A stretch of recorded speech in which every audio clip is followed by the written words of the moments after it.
आप सभी के मन में कभी न कभी तो ऐसा सवाल ज़रूर ही आया होगा कि अगर पृथ्वी घूमती है तो हमें पता क्यों नहीं चलता?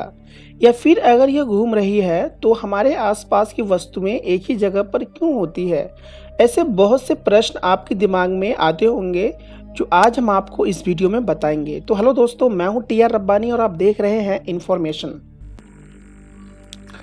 दोस्तों, जैसा कि हम जानते हैं पृथ्वी 365 दिनों में सूरज का एक चक्कर लगाती है और यह स्पीड 30 किलोमीटर प्रति सेकंड की होती है। जब पृथ्वी सूरज के चक्कर लगाती है, लेकिन आप में से बहुत सारे लोगों के मन में यह सवाल आता होगा कि अगर पृथ्वी घूमती है तो हमारा घर उसी जगह पर क्यों रहता है, बल्कि हमारा घर तो दूसरी जगह होनी चाहिए। दूसरी ओर जब हम हवाई जहाज से उड़ान भरते हैं तो उसी जगह लैंडिंग क्यों करते हैं? हमारी जगह बदलती क्यों नहीं? अगर हम ऊपर की ओर जंप मारते हैं तो उसी जगह पर आकर क्यों गिरते हैं?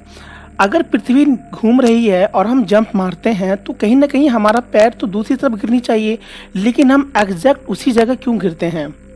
दोस्तों, अगर ऐसे सवाल आपके मन में चल रहे हैं तो इस वीडियो को पूरा देखिए, आपको जवाब मिल जाएगा। दोस्तों, क्या आपको पता है कि अभी आप 1675 किलोमीटर प्रति घंटे की स्पीड से घूम रहे हो, लेकिन बहुत से लोग अभी भी इस बात को नहीं मानते कि वह कैसे घूम सकते हैं। हमारी पृथ्वी अपनी एक्सिस पर घूमती है, जिससे एक चक्कर लगाने में 24 घंटे का समय लगता है। पृथ्वी ही नहीं बल्कि इस ब्रह्मांड की हर वस्तुएं अपनी दूरी पर घूम रही है। हम सबको रोशन देने वाला सूरज भी अपनी एक्सिस पर घूमता है। सूरज को अपने एक्सिस पर एक चक्कर पूरा करने में लगभग 35 दिन लगते हैं।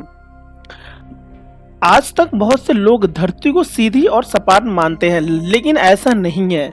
आज से लगभग 2500 साल पहले हमारे महान गणितज्ञ पाइथागोरस ने बताया था कि पृथ्वी गोल है।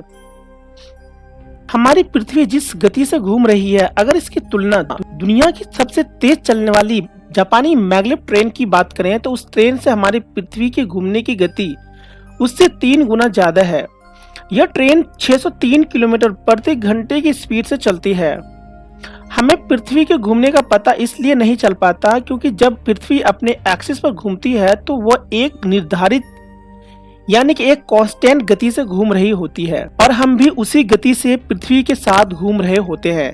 हमारे साथ साथ पूरा वातावरण चक्कर लगा रहा होता है, इसीलिए हम पृथ्वी की गति को महसूस नहीं कर पाते हैं। दोस्तों, मान लीजिए कि आप किसी ट्रेन में बैठे हैं और वो ट्रेन 80 किलोमीटर प्रति घंटे की स्पीड से चल रही है, तो क्या आप उस ट्रेन की गति को महसूस कर पाते हैं? नहीं। जब तक आप खिड़की से बाहर नहीं देखते तब तक आप ट्रेन की गति को महसूस नहीं कर पाते। यही सब हम पृथ्वी पर भी कर पाते हैं। मान लो कि पृथ्वी एक ट्रेन है और ट्रेन के बाहर का वातावरण अंतरिक्ष है। अब जब हम ट्रेन में बैठे होते हैं तब हम उसकी गति को महसूस नहीं कर पाते हैं, तो हम पृथ्वी की गति को कैसे महसूस कर सकते हैं? इंसान पृथ्वी के किसी भी भाग पर खड़ा होकर यह नहीं बता सकता कि धरती गोल है, क्योंकि धरती उस इंसान की तुलना में बहुत बड़ी है। दोस्तों, अगर एक फुटबॉल पे एक चींटी को रख दें तो उस चींटी को पता नहीं चलेगा कि फुटबॉल कितना बड़ा है, क्योंकि इस फुटबॉल के मुकाबले वो चींटी बहुत छोटा है। दोस्तों, ये सेम चीज धरती पर लागू होता है। धरती बहुत विशाल है और हम बिल्कुल चींटी से भी छोटे हैं, इसीलिए हमें धरती गोल दिखाई नहीं देता है। तो दोस्तों, आज के लिए बस इतना ही। अगर अच्छा लगा तो प्लीज लाइक कीजिए और कमेंट कीजिए। धन्यवाद।